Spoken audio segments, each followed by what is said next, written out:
Hey team, how are you today? I hope you're doing well. Today we're going to be talking about sexual assault. If you don't feel comfortable with that type of video, I really want you to take care of yourself, click away now and not continue watching this. The only thing that I'm going to discuss today is the mentality of people who have experienced something like this in their lives moving forward, and the idea of being a victim versus being a survivor. It is hard for me to talk about, and I know it's hard for some people to listen to, and it's also something that I feel should be quite clear cut. Firstly, I just want to discuss the words and what I think they mean in society, and then I also want to have a conversation with you guys about which word is the most appropriate word to use when discussing people who have experienced sexual assault. So I want to begin with the word victim and the way that it is perceived in society and what I feel as though the word might mean to somebody who is using it either about themselves or about somebody else. So the word victim indicates somebody who has been wronged, and I think this is why a lot of people use the word and are surprised when other people are offended by it or feel as though it is the wrong word to use, because there has definitely been a transgression, so victim is accurate in that way. The reason people are offended by the use of that word is because it comes with a lot of extra connotations. Things like helplessness and passivity are associated with that word, which is why a lot of people might feel offended in the idea that that's all they are. Being held captive by an experience is also something that comes along with the word victim. So you need to keep that in mind when discussing this type of thing with someone who may or may not have experienced sexual assault. The word survivor is slightly different in that it tends to insinuate that somebody is doing well again. And I've seen a lot of a push for people to stop using the word victim and start using the word survivor because it has more positive connotations. The idea that somebody who is a survivor is still fighting against what has happened to them, and the idea of mobility and moving forward is associated with that word as well. However, it also comes with an idea that you have reclaimed the actions that have happened.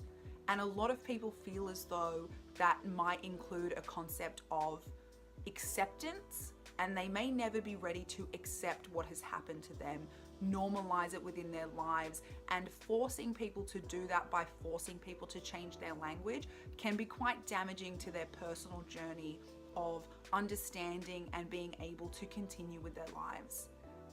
For me, I feel as though every single person who has experienced sexual assault and is still alive is a survivor. But I personally don't like using that word for other people because a lot of times it can be seen as an indication from the outside world that it's time to move on.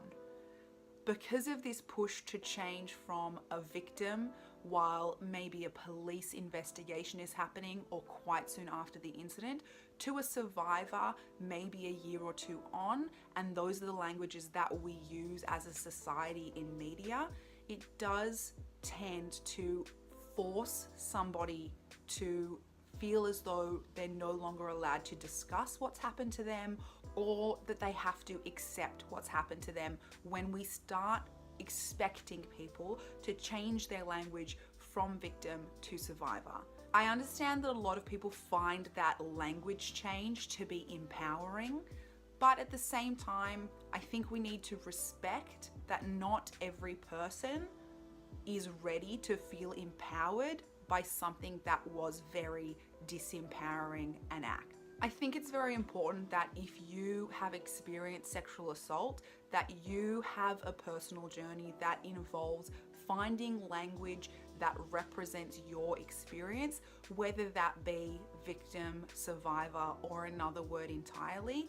I know myself personally, I use a different phrase, and that makes me feel as though I have control over how I'm reacting to those experiences. And while I think it's very important that each individual has a journey to find the word that represents them, I also think it's very important to respect every other person's journey and not to enforce a specific type of language on that person simply because it works for you, because in doing so, we end up negating them as people again, which is like a recurrence of a sexual assault. At the end of the day, it's very important to remember that the rates of sexual assault in society are very high.